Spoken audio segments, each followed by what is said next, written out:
What's going on, everyone? Day 2 wrapping up here in Galicia, Spain, ISDE 2024. The final cross test, final special test number 6, still going on right now. The last of the club riders are finishing up on it, but all of our American riders are in. Results, since the tests haven't officially closed yet, I don't have updates on team results as far as the times go, but pretty much nothing unchanged. No big drama as far as the individual results go that would have had any effect on the team results. But I've got some notes here, written down in a notebook. I'll just kind of go over what went on today and who did what as far as the individual standings are concerned for day number 2. In the World Trophy classification, it was Steve Holcomb taking the win, the multi-time World Enduro GP champion. He took the day win by less than 2 seconds. It was like 1.76 seconds for the day over Josep Garcia. Holcomb with 3 special test wins. Garcia, second overall on the day, 2 special test wins, and then getting the stage 5 win, the special test number 5 test win, was Hugo Blanjou of France. So after 12 tests, we finally have a third winner, third individual rider winning a special test. So he put his name into the conversation. I think Blanjou ended up 4th or 5th outright for the day. The third overall spot for the day was the top junior rider, Italy's Kevin Cristino. He looked really good today, really smooth, very fast, and he was your top junior rider today over the top American rider for the day. Actually, no, I take that back. Day 1 junior winner, Max Alin of Sweden.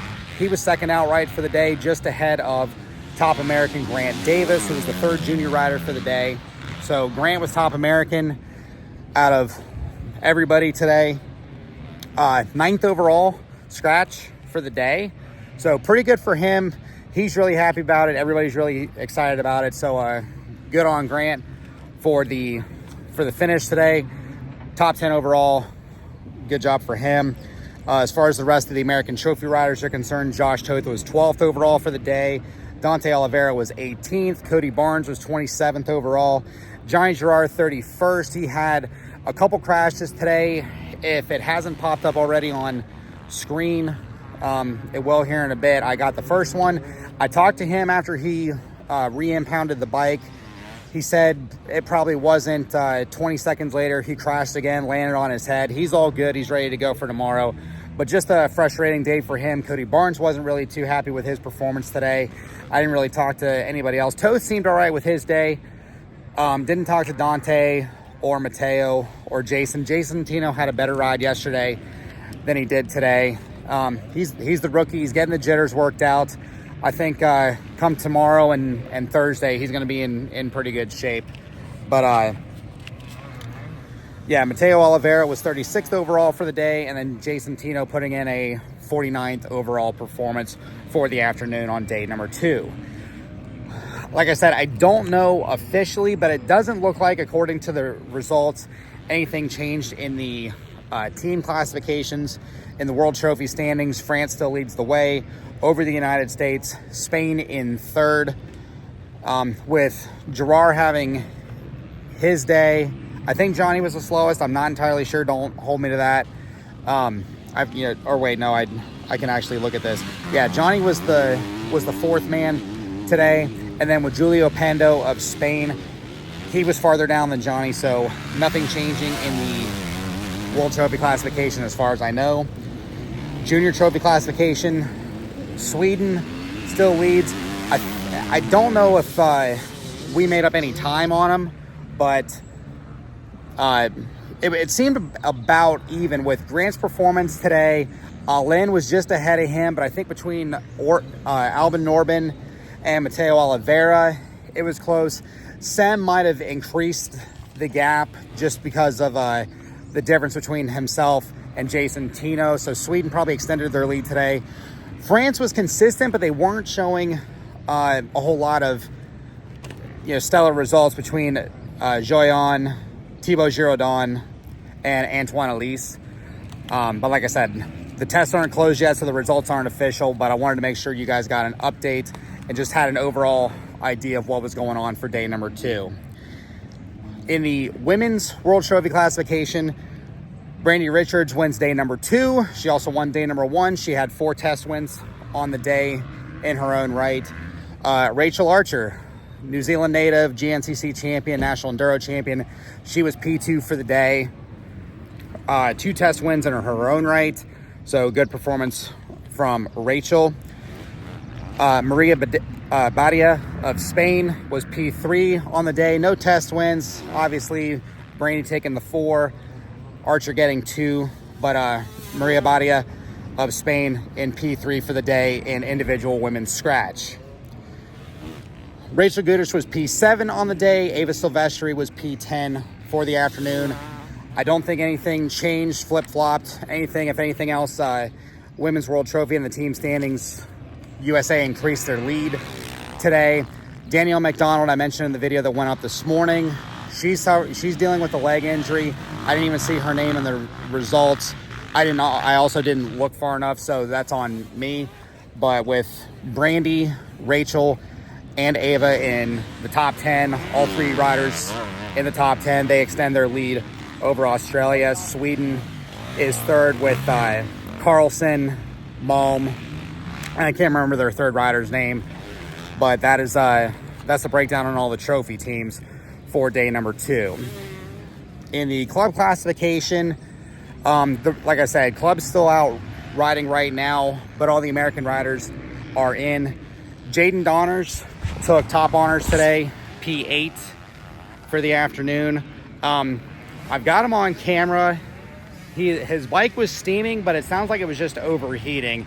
But with how bad it was steaming, myself, Ryan McCaslin, we were standing right next to each other practically when Jaden came by us, and we thought maybe a hose had popped off. It was steaming so badly, but everything was all good. Jaden finished out the day, P8 overall in club classification. Jack Walker, P9. I mentioned in the video he had a 2-minute penalty. I guess what the situation was, it sounded like he arrived early to a time control. He says he never arrived early, but then he arrived to one early yesterday. He then was either early to a second one or he was late, trying to balance out, or however it ended up working. I don't know the full story on what Jack's thought process was. I talked to his dad. He kind of told me, but it was all left open for interpretation. I didn't get the full scope on it, but Jack Walker, P9 on the day. Hunter Smith, 10th overall club classification for the afternoon. Tyler Vore right behind him in 11th. Lane Lorenzo, a rookie this year, P13. Anson Maloney, 16th for the day. Cole Whitmer, another rookie in ISDE this year, P17. Anthony Ferrante, P22. Anthony was actually up there earlier in the afternoon in some of the test results, but then I guess he had an issue. I talked to his mom right before I headed to the media center. It sounded like he had an issue maybe with a throttle cable, so they were kind of waiting on him to come back in to see how bad the damage was. I came to the media center to get cracking on work, so I haven't gotten the official story on Ferrante, but P22 on the day. Cooper Jones, another rookie, P23 for the afternoon. Good job on Cooper. Trevor Maley, P24 in club classification overall scratch. Ryder Tomaselli on the little 2-stroke, P26 for the day. Alex Dorsey, P32 on a rental bike. I didn't mention this in any post, but first night after we got the bikes built, 3 bikes got stolen. One of them was Alex Dorsey's, unfortunately. 2 of the other ones were Spanish junior trophy riders, and they saw it on camera. There were cameras inside the pits, and it was one guy. It wasn't a group of guys. It was one guy, and I forgot to mention that. I didn't really post about it, but Alex Dorsey, luckily he was able to get a bike on the KTM borrow program, and he was P32 on the day. Leighton Smale, P33 on the results, is showing a 2-minute penalty, and I'm not sure why. I haven't talked to anybody, but if you take that 2-minute penalty out of his results, he was P5 scratch on the day. So tough break for Leighton, but phenomenal test times. Great test times from Leighton. No test wins. That was all won by the Italians, but I did see where he had a P2 in at least one test today. So great job for him on the shirt go. Like I said, P33 after the penalty. You take the penalty out, P5 for the afternoon for Leighton Smale. Tanner Whipple, P42. Huck Jenkins, 57th on the day. Zach Toth, 68th. He ran test number 5, or test number 2. So the first time around in the test, 2.5 with no goggles. Not sure what the story was there. And then Eric Forsberg, the last of the American guys, the American Club men, P73 outright for the day. And then to wrap this all up, Jocelyn Barnes, we have for the first time ever this year, we have a women's club team classification. There are 3 women's club teams here. USA, I think there's one from Canada and another one from Netherlands, I believe.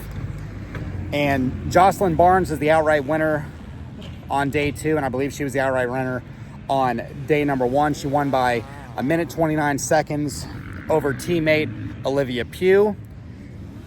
And then a little bit further back, but still third club individual women, was Rachel Stout. All 3 of those women in their first ISDE appearances.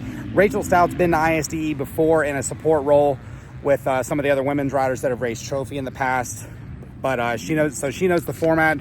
But she gets her first crack at racing this year after Ava Silvestri got moved up into the World Trophy classification. Rachel Stout takes her place in the women's club division. And all 3 women, they are the top 3 scoring women in women's club. And checking on the results from day number 1, the women's club team had a 14-minute lead after day number 1. And with them scoring the top 3 individually again today, they are extending that lead in droves. But that is a wrap up on day number 2 on the individual standings. Like I said, I don't have the exact times on all the teams and where everybody's sitting right now, but that is a wrap up for day number 2. And check back tomorrow for day number 3 results. All new tests tomorrow. I don't have the official word on where we're going because the out test for day number 3 got tossed, but as soon as I know, I will put up a Facebook post or whatever have you, and I will let you guys know what's going on for day number 3. It sounds like we might do day number 4, but nothing is 100% confirmed yet. So thank you guys for watching. Thanks for Lens Rentals for sponsoring me for this trip this week. If you guys are looking for a camera, if you're a photographer, videographer like myself, hit up Lens Rentals if you don't know what equipment to use. Great deals, great shipping, great customer service. But thanks to Lens Rentals, and I will see you guys all tomorrow for day number 3 update. Cheers.